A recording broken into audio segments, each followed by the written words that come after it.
तो गाइस कैसे हैं आप सब लोग। होप यू बढ़िया होंगे। आज की इस वीडियो में हम लोग डेथ ऑफ ए पार्टनर का एक बेसिक क्वेश्चन करेंगे।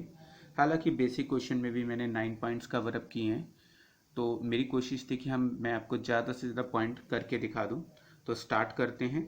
डेथ ऑफ ए पार्टनर है, ए बी सी तीन पार्टनर्स हैं, 5:3 उनका रेशियो दिया है, 31 मार्च 2012 को अकाउंट क्लोज होते हैं।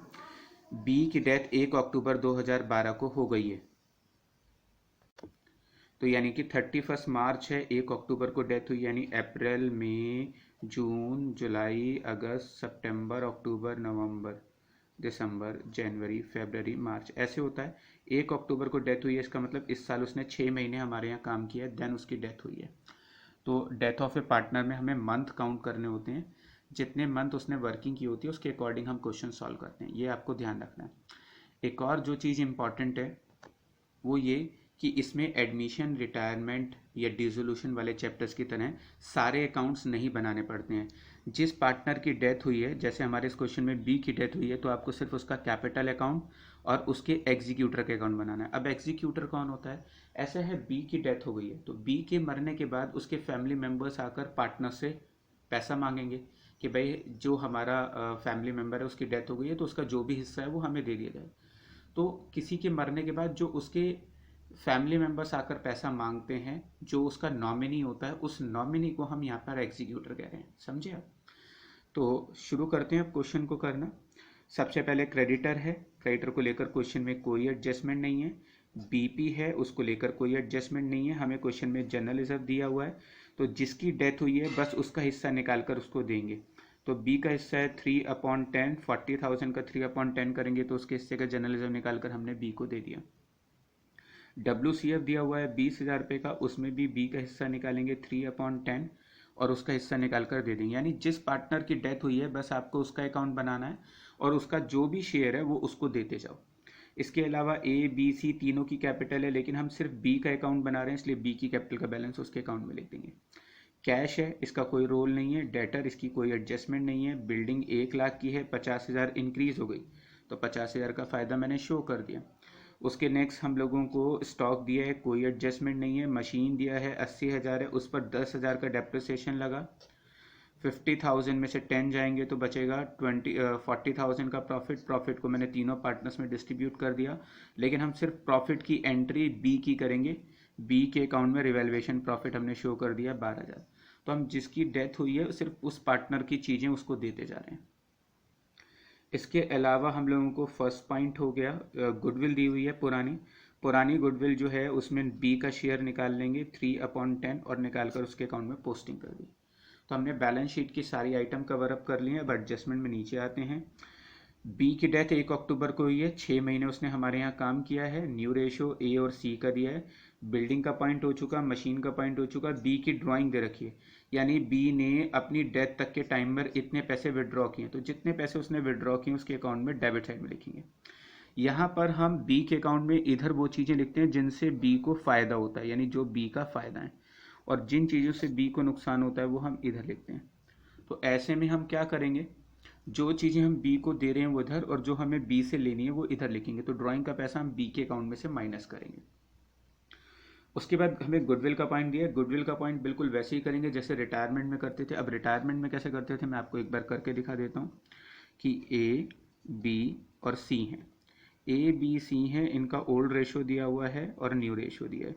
तो पहले मैं न्यू रेशो लिख लेता हूँ, 3x2 टोटल 5। ओल्ड रेशो दिया हुआ है 5 3 2 टोटल 10। टोटल बराबर करने के लिए ऊपर 2 से मल्टीप्लाई कर देते हैं तो ये हो जाएगा 6, ये हो जाएगा 4, यानी 1 और 2। यहाँ पे 1/10, यहाँ पे 2/10। अब गुडविल की अमाउंट कितनी दी हुई है? 2 लाख रुपये।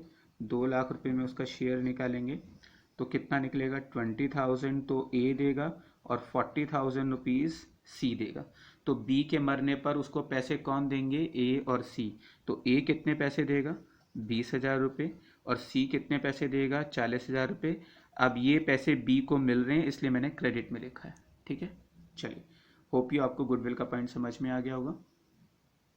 अब हम आगे चलते हैं। अब सबसे इम्पॉर्टेंट पॉइंट जो इस पूरे चैप्टर का सबसे जो इम्पॉर्टेंट पॉइंट है वो 6th और 7th पॉइंट है। बी को हमें शेयर प्रॉफिट में शेयर देना है। कौन से प्रॉफिट में शेयर देना है? अप टू द डेट, जो उसकी डेट ऑफ डेथ है, यानी उसने इस साल 6 महीने काम किया है, तो 6 महीने का जो भी उसका प्रॉफिट में हिस्सा बैठेगा वो हमें उसे निकाल कर देना है, क्योंकि 6 महीने फर्म ने काम किया है तो 6 महीने में कुछ तो प्रॉफिट कमाया होगा। अब जितना प्रॉफिट कमाया होगा उसमें हमें बी का हिस्सा निकाल कर देना है। अब वो प्रॉफिट कैसे कैलकुलेट होगा? इसमें लिखा है on the basis of last 3 year average profit.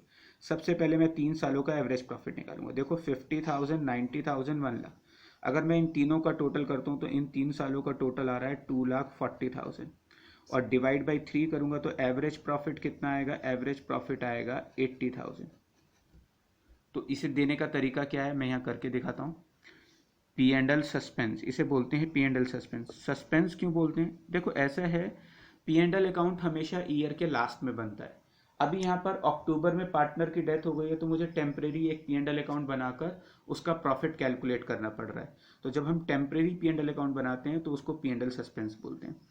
अब फार्मूला क्या है? एवरेज प्रॉफिट, जो मैंने यहाँ कैलकुलेट कर लिया, इनटू पीरियड अपॉन 12, जितने महीने काम किया है, इनटू बी शेयर, बी का शेयर। एवरेज प्रॉफिट 80,000 हम एक साल में कमाते हैं। 6 महीने उसने काम किया है तो 6 महीने में कितना कमाया? 40,000। उसमें बी का हिस्सा कितना है? 3/10, तो कितना निकलेगा पी एंड एल सस्पेंस? 12,000 रुपये। तो जो भी उसके डेथ तक का प्रॉफिट में हिस्सा है वो हम निकाल कर पी एंड एल सस्पेंस के नाम से उसको दे देंगे। Done guys? तो जैसा क्वेश्चन में लिखा है, पहले एवरेज प्रॉफिट निकाला, फिर एवरेज प्रॉफिट के बाद 6 महीने का प्रॉफिट निकाला और बी का हिस्सा निकाल कर उसको दे दिया। Done guys? चलिए अब आगे चलते हैं। 6 पॉइंट हो गया, 7 पॉइंट हो गया, इंटरेस्ट ऑन कैपिटल निकालना है, यानी हमें बी को उसकी कैपिटल पे इंटरेस्ट भी देना है। अब कैपिटल पे इंटरेस्ट में यहाँ निकाल कर दिखाता हूँ। बी की कैपिटल कितनी दी है? 1 लाख। 1 लाख रुपए की कैपिटल है। 12% के हिसाब से उसने इस साल कितने महीने काम किया? 6 महीने। 12 से 12 कट हो गया, 0 से 0 कट हो गई, 1,000 इंटू 6, तो इंटरेस्ट ऑन कैपिटल कितना निकलेगा? 6,000। इसके अलावा उसमें आगे क्या लिखा हुआ है? हमें क्वेश्चन में आगे दिया हुआ है, जो उसका एग्जीक्यूटर है उसको 20,000 रुपये हम कैश में देंगे और बाकी का बैलेंस हम उसके लोन अकाउंट में डालेंगे। यानी जो उसका नॉमिनी है उसको थोड़ा सा पैसा तो हम एट ए टाइम अभी दे रहे हैं, बाकी का पैसा हम उसके लोन में ट्रांसफर कर देंगे जो हम फ्यूचर में पे करेंगे। तो कितने पैसे उसके एग्जीक्यूटर को मैं कैश में दूंगा? 20,000। बाकी का बैलेंस किस में डालेंगे? लोन में, जो मैं अभी कैलकुलेट करके दिखाऊंगा। चलिए अब मैं आंसर कैलकुलेट करता हूँ। आंसर कैलकुलेट करने के लिए पहले मैं इस साइड का टोटल करूंगा, ये चीज़ माइनस करूंगा, जो बैलेंस बचेगा वो उसके एग्जीक्यूटर में डालूंगा। 1,00,000, 112, 118, 124, 124, 144, 184, 184, 186, 196, 198, 198 और 2,08,000। 2,08,000 में से 6 जाएंगे 2,02,000, 40 घटाएंगे तो 1,62,000। ये 1,62,000 में यहाँ क्रॉस पोस्टिंग कर दूंगा, उसमें से 20 शेयर हमने दे दिए, बाकी का बैलेंस हम उसके एग्जीक्यूटर लोन अकाउंट में ट्रांसफर कर रहे हैं। लीजिए गाइस, ये डेथ ऑफ ए पार्टनर का एक क्वेश्चन था जो मैंने आपको करके दिखाया है। इसी तरह के मैं 2 क्वेश्चन आपको प्रैक्टिस के लिए दे रहा हूँ जो आप खुद करके देखिएगा।